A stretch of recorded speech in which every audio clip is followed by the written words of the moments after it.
this movie is saying hit me. I'm so bad, I'm begging you to hit me. That's what we're doing. We're showing no mercy. Hi, this is Tony Tan, and this is Vernon. And we're here to talk about Aquaman. Tony Tan? So, Vernon, what did we just watch? We watched a very bad combination of Black Panther, Thor, Superman, and various other superhero movies. But with a CGI budget that's really, really huge. And you know, the thing is, it has a lot of CGI, but I don't think they know how to use it classily. The special effects needs to be supported by the story, and there wasn't much story there, so it was wasted. The special effects look more and more campy and more corny as the film progressed, which, you know, kind of says a lot. There wasn't much thought behind the visualizations, like the life underwater. They were still very 2D. Like even the battle scenes, right? They had armies like coming like this at each other, even though they were stacked up. But they didn't come from the top. They didn't come from the bottom. They didn't make use of it. And this is supposedly deep ocean warfare, and there's just no spatial aspect to it. But to be fair, they might have been. It might look good in 3D. It might have been what do you call it? A tip of the hat to the old cartoon. I actually watched an old Aquaman cartoon when I was a kid. I think it's Hanna-Barbera or something. Aquaman and his pals, they were riding these seahorses, and then when I saw real seahorses in real life, they were these tiny little things. I was so disappointed. But question: did you see them in an aquarium or a Chinese aquarium shop? Oh, both actually. So. Yeah, so the Hanna-Barbera cartoons, no matter what it was, whether it was Aquaman or they had these dinosaur ones also, they would always have these like good and bad forces, and they would like shoot lasers at each other. So it was basically the same setup, just different characters and different environment. So right, Jason Momoa is Spider-Man. No, Jason Momoa is Aquaman. He's Blade. And Superman. Yeah, he's Blade because he's a half-breed. He's a half-breed. The half-breed thing has been so overdone. So many movies have used that. Yes, but he's a half-breed who will bring unity to both worlds. But he has a hot mom. Very hot mom. His dad kind of got fat, like all Polynesians do. Maori, in fact, supposedly. From New Zealand. That's why the subtitles keep on saying something about talking in Maori. Okay. Yes. Okay. Yes, and you know the tattoos that Aquaman has? Mm-hmm. You see, the film starts off with a meet cute between dad and Maori dad and Atlantis mom. Nicole Kidman. And then it just cuts to one tiny scene where young Jason Momoa is obviously not a happy kid, and is being bullied by Earthling kids for no apparent reason. Very Superman. Yeah.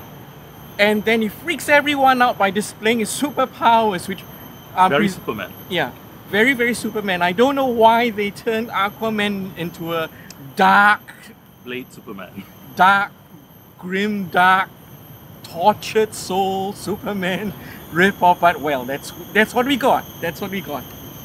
And then it grows into, you know, him being Aquaman and saving the oceans from piracy, and you know, and supposedly in the middle of all this, he got these huge tattoos, and really hulked up. We don't know why, we don't know how. Okay, I have to get this off my chest. Aqua in Singapore and Malaysia, it means transvestite. Okay, continue. Oh, I forgot Clash with the Titans. It's also a bit of Clash with the Titans because they don't have any story at all, so they send him off on a quest to look for this King Atlantis trident. Because without it, his half-brother, who's the actual legitimate ruler of Atlantis, would declare war on Earth. And his half-brother, I'm very sure he's based on Mordred from Excalibur. Not just the blonde hair, but his helmet, it really has the Mordred helmet from Excalibur. So, I mean, Your mom's Nicole Kidman, your half brothers Patrick Wilson, and your mentor is Willem Dafoe. What could go wrong? What could go wrong is that Willem Dafoe is only good as the bad guy. Whenever he plays the good guy, he fails. No, he looks more villainous than he should be. The only time he made a good guy was Platoon. That's it. Yeah, but that's because you're still badass. In this movie, Willem Dafoe is kind of like a grand vizier, a so-called royal advisor to the king, and it's like, what? You're a really shitty advisor to the king because you look so dodgy and villainous. Why would the king of Atlantis trust you? And when did he know that you were betraying him, and why did he keep up the pretense for so long, allowing you to do so much damage? And why would... What did we just watch? And why would the good guys, this Willem Dafoe and this princess, call Aquaman into Atlantis in order to tell him to go on the quest, where he would be in danger in Atlantis and could be captured, and he was. They could just have gone to him, or they could have met in a neutral place. So it doesn't make sense. Yeah, but it's a really good excuse for you to look at the CGI porn, which is a city of Atlantis. Which doesn't make sense. Black Panther, which I didn't watch, but I heard a lot about. I watched. It kind of makes sense because Black Panther, they had this isolated country, and they purposely cloaked it, right, to keep the outsiders away. Whereas Atlantis and the rest of these underwater places, they've got this fantastic technology. They've got these bright, lit up underwater cities, and nobody knows that they're there. Yeah, and for some reason, none of the marine life died off because of the light pollution. It's like, how on earth does Atlantis work? Because you look at the city design, it's way too bright. Look at their technology. I mean, where are their factories, you know? They've got these submarines. They've got these real high-tech looking buildings. They've got plasma guns. And you've got to wonder, you know, how is it, where is their pollution? Where are their industries? If King Ong wants to declare war on Earth for polluting the oceans, you've got all this fantastic technology that, one, how do you get this technology without polluting any of your own pollutions? Without polluting any of your own oceans. And what's the energy source? And two, if you've got a non-polluting energy source as a technology, shouldn't it mean that you also have the means to protect your oceans from pollution? Yeah, see, they're complaining about the humans, the surface dwellers, polluting the earth and endangering it there, and they're not doing anything to help them. They're just waiting there and say, okay, when should we hit them, you know? Yeah, when do we declare war on Earth? Well, and punish them for polluting our oceans. Help them with your technology. Yeah, so the motivations of the bad guys is really... The world building sucks. They didn't put any thought into it at all. They just wanted something to look cool and, oh yeah, you know, we'll do this. Gorgeous sets, gorgeous costumes, great CGI. And like, they didn't even like think about how living underwater would affect the people. A lot of the time, even when underwater, they're standing on the floor. Why would you do that? You'd be floating around all the time, right? Well, the CGI budget could be limited. I mean, your thrones, you've got chairs and tables on the floor. Why? Nailed to the floor, by the way. And they've got this deadly lava bed underwater. Whereas if you watch any of the videos of the volcanic eruptions in Hawaii, you'd know what happens when lava meets the ocean. Lots of steam, boys and girls. It turns black because the water would immediately cool it down. Yeah, and you get a lot of steam. But they've got these open lava beds there, you know. So they just, it's not underwater at all. They just took the surface world and they just put it underwater. With expensive underwater world looking CGI effects. Okay, it starts off with Aquaman rescuing this Russian submarine, okay? Yes, And he which proves that he is working hand in hand with the Russians. So he just pushes it up, whereas the submarines go by a combination of buoyancy and of their diving planes. So without changing the buoyancy, he just pushes it up and then it reaches the surface and it stays afloat. And another more minor one is the bad guy, Black Manta's father, in the submarine, he shoots a grenade launcher at Aquaman and it explodes. A grenade launcher has a minimum arming distance. Because for safety, if you're shooting at it, if it hits a tree branch and it drops back on you, you don't want it to explode. It would not have exploded. It did not reach the minimum arming distance. But yeah, this is minor. I'm military. So it's a rant. This movie is saying, hit me. I'm so bad, I'm begging you to hit me. That's what we're doing. They're showing no mercy. Oh, and about the special effects, they've got a few scenes at sunset, over the water or something on a boat at the lighthouse. They look fake as hell. The underwater scenes look better. I don't know why. But I think the those sunset scenes kind of go along with the DC universe aesthetic so far. Really? Yeah, they all kind of look The fake sunset. aesthetic. Or kind of fake in a stylized way. Oh, okay. Thank Zack Snyder for all that. Oh. No, come on. Zack Snyder has better visuals. He doesn't have fake sunsets. He's got dark sunsets. I noticed that this film tried to be tongue-in-cheek and tried to laugh at itself. Oh yeah, the humor didn't work at all. None of the humor worked. Because you can't mix deliberately campy stuff with actually campy stuff. They were spoiled by Joss Whedon because Joss Whedon does this very well. So everybody is trying to copy him and they can't. There are points in the film where everyone points out what a shitty character, shitty dumb character Aquaman is. Even the big dragon in the penultimate face-off reminds Aquaman of how inadequate he is. And your point and is? Unqualified. And those scenes work because it's sort of a wink at the audience at pointing out how terrible Aquaman is as a superhero. No, it's to make unsuitable he is. It's to make him the underdog so that you will root for him. That's all. It's a cheap trick. Yeah, it's a cheap trick, but it's done in a sense, in a humorous way where Aquaman sort of, yeah, I know you're taking pot shots at me. And where it doesn't work is when the movie gives Aquaman really heroic lines and like for example when he pleads with the dragon to give him the chance to contest for the legendary trident of Atlan, the first rule of Atlantis.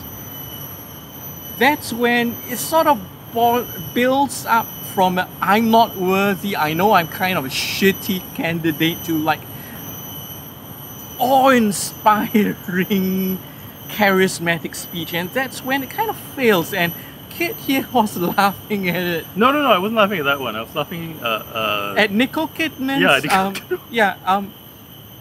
at roughly the same point where because what a king only cares for his nation, whereas a hero cares for everyone. That looks like a dig at Trump, you know? but this movie, this was made must have been made before Trump made his "I'm a nationalist" speech. So, but it was just spot on. And the Atlantean stormtroopers, yeah, they were like out of Tron, you know, bright lights coming off from their suits. Why? And because they need to attract their prey or their mates. Who knows? And why can't they live in the air, whereas Princess Mira can? Yeah, it is just stated as a fact that you're supposed to buy in, that only those of royal blood can breathe air and water at the same time. No, but the final fight at the end, the whole crowd, the whole audience, they were there. Jason Momoa / Aquaman is introduced to the second quest, which is to retrieve the legendary or mythical trident of Atlan in order to proclaim himself the true king of Atlantis. In other words, it's Thor's hammer. Yeah, it's Thor's hammer basically. Just one quest after another that's just dropped for the next quest that's shinier. Okay. And then the moment he's tasked with that quest, he decides, well, I'm not going to do it at that. I'm just going to challenge my half-brother King Orm to Mortal Kombat. Mortal Kombat. And that will determine the true king of Atlantis. And of course, since he fails because he's the underdog. He's the underdog. He's meant to fail. So, you know, script writing wise, it's not a fail. Because the underdog's supposed to fail his first few quests. Then he and Princess Mera go on a search. Play footsie. And play footsie. And do some national treasure things, right? That is Superman. That is Kal-El, you know, 3D hologram at the Fortress of Solitude. The thing about, like, let's say Black Panther is that they had a lot of comics behind it, and there are a lot of literature behind it. So it was like quite well thought out, right? So okay, they say that their technological civilization is based on vibranium. What actually is the Atlantean technology? You know, it's just like a cooler Earth version, surface version that is underwater. It's like Valhalla underwater. Thor's world building also didn't make sense. You know, but it looked way cooler than this. It looked like it didn't have to try that hard. Yeah, and they didn't have a good Loki here. What would you say is the essence of Aquaman? Well, I mean, in the classic comics, which I'm more au fait with, and the basically the 1970s run of Aquaman, which I read as a kid, retroactively.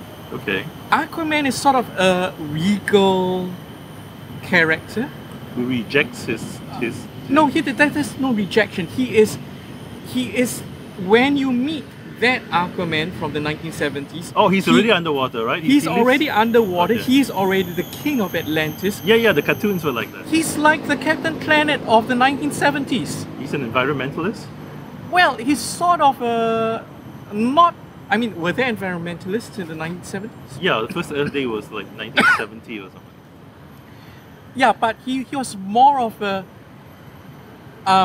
non-touchy environmentalist where he would only go after pirates, which I think the opening of the film kind of on it. He'd only go after evil environmentalists, but otherwise he stayed clear of Earth politics. That's why you don't see much of Aquaman. You never saw much of Aquaman because he ruled Atlantis. He stayed in Atlantis. You guys can screw up, you supervillains can screw up everything you want. I won't touch you unless you interfere with my ocean. Oh yeah, there's another thing. So he's like a failed Superman because he's not hiding his identity, he's not hiding his location. People take selfies with him. They go up to a bar and they ask him for selfies and he obliges. And the American government doesn't care. They don't send people to research this guy. I mean, technically, they stopped doing that because of the Justice League, was it? Is it? I don't know. Did you watch it? No. Okay, let's pretend they did. No, let's okay. pretend they did. This is the weird thing. I actually watched the Justice League movie. And you can't remember anything about it. Everything about it. Then I saw this little video about it, this critique of it on YouTube, and I watched it, thinking, hey, you know, I didn't watch it. So then I looked at it and said, hey, this part looks familiar. Then I realized I didn't watch the movie. Oh, and the Russian crew of the submarine he rescues, they recognize him. Everyone recognizes Aquaman. How is he a secret identity? I mean, at this point in time, I think only the Flash and Diana Prince operate with actual secret identities. And maybe Batman. No, it's okay. You don't have to have a secret identity, but it has to make sense. This one doesn't make sense. If he doesn't have a secret identity and he's so powerful, where are all the world governments, where are all the drug lords trying to make use of him? The heroic concept of Aquaman fails because of that. Partly because of that. I've one nice thing to say about the movie. It's better than Green Lantern. I really love how cheesy the CGI was. I really love how they managed to get the aesthetic right. That weird aesthetic where it looks so terrible, but it looks so expensive. Not enough seahorses. If they'd put in more of them riding seahorses, I would have forgiven a lot. To be fair, I was impressed with the mutants. The horrific looking mutated Atlantean faction. They look kind of cool to me. Most of the creature designs were good. But it didn't make sense, but they looked good. Some of them felt like a homage to Harry Stockhausen. You're trolling. You're trolling. Yes, I am. To be honest, Nicole Kidman is hot. If the movie centered around Aquaman's quest to find his mom, I think I'd buy the movie. Yeah, they should have concentrated on something, but they didn't have any confidence in their plot, so they were just throwing things in and not bothering to develop it. I think they defaulted to the default DC cinematic universe. Which is what? Playbook. Which is to get two guys stand opposing each other on opposite sides of the screen and yell incoherently at each other while throwing each other into buildings. At least Jupiter Ascending's ending was better because she got the throne, but she didn't want it. She was back to her old life as a janitor, cleaning toilets, but she enjoyed it. I mean, she knew she was royalty, but it was kind of like a cute little arc. Whereas this one is like Aquaman says, no, I'm a surface guy, I'm not part of Atlantis. And then suddenly he just becomes king and he's happy. That's all I got. Thank you for listening to our rant. We'll see you again next week after we decide what movie we want to watch. But in the meantime, if you like us, subscribe, like our video, and leave a comment. And watch Mortal Engines. Yeah, don't watch us though.